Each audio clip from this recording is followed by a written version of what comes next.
आज पाकिस्तान मुस्लिम लीग नवाज़ की एक बड़ी बैठक हुई लाहौर में। जी शाहजेब साहब, आपने मारिया साहिबा की भी गुफ्तगू सुनी, हमारे कॉलीग जुल्करनैन साहब उन्होंने भी हमसे बात की।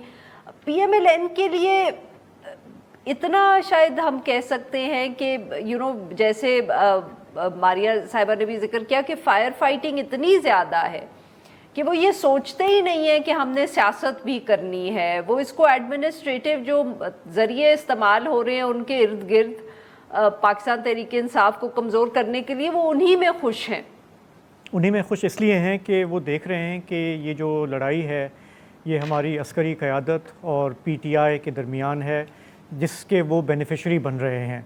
तो वो इस गेम को स्पॉइल नहीं करना चाहते। वो कहते हैं कि ठीक है, अगर ये स्कोर सेटलिंग चल रही है और इसमें देखें PTI ने ख़ुद ये, उनके चेयरमैन ने ख़ुद ये डिसाइड किया कि ये जो मेरे पॉलिटिकल अपोनेंट्स हैं मैं उनकी बजाय मैं अस्करी क़यादत से लड़ूंगा। और वो आर्मी चीफ़ के लिए जो कुछ कहते आए हैं या ये जो मौजूदा हमारी लीडरशिप है मिलिट्री की उसके लिए कहते आए हैं। तो इमरान खान साहब ने अपने दुश्मन का तयन ख़ुद किया, अब इसकी वो सज़ा भुगत रहे हैं। ज़ाहिर है कि उनके जो भी अब लेट्स से के सिंपथाइजर्स थे आर्मी के अंदर, चाहे वो रिटायर हुए हों या पहले हों, they are also paying the price. जहाँ तक नवाज़ शरीफ साहब की बात है, देखें हमें ये पता है कि इनका जो पॉलिटिकल मूव था, एक तो बाजवा साहब को एक्सटेंशन देने का, जिस वक्त इन्होंने आके वोट दिया, they were looking for an opening कि इमरान खान साहब और बाजवा की जो पार्टनरशिप है इसको कैसे तोड़ा जाए। They played politically. उस वक्त हम सब ने क्रिटिसाइज़ किया कि जी कहाँ गया आपका ये वोट को इज़्ज़त दो का नारा, आप हिपोक्रेट हैं वगैरह।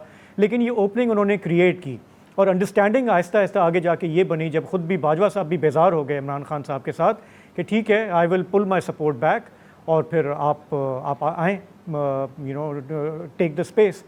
इस अंडरस्टैंडिंग की वजह से PMLN जो है वो सॉफ्ट है ऑन बाजवा।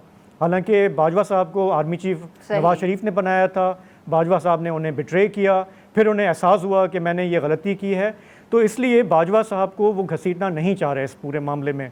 सवाल बार बार यही उठेगा कि अगर जनरल फैज़ उन्होंने इतने सारे क्राइम्स कमिट किए तो वो अकेले तो नहीं थे ना, वो भी किसी के डायरेक्शन पे काम कर रहे थे, पूरा एक नेटवर्क था। तो आप एक अकेले बंदे को कैसे सिंगल आउट करेंगे? आप उसके नीचे वालों को भी पकड़ेंगे, जो कि आज हमने सुना, लेकिन ऊपर वाले को भी तो आप पूछेंगे ना, क्योंकि हम सुनते हैं कि हमारे यहाँ इतना नज़्म ज़ब्त है, ये है वो है। तो कैसे जनरल फैज़ ये सब कुछ कर रहे थे without any approval from his boss. लेकिन PMLN का ये होगा कि जी हम कंटेन करें इसको, ये उस लेवल तक ना जाए।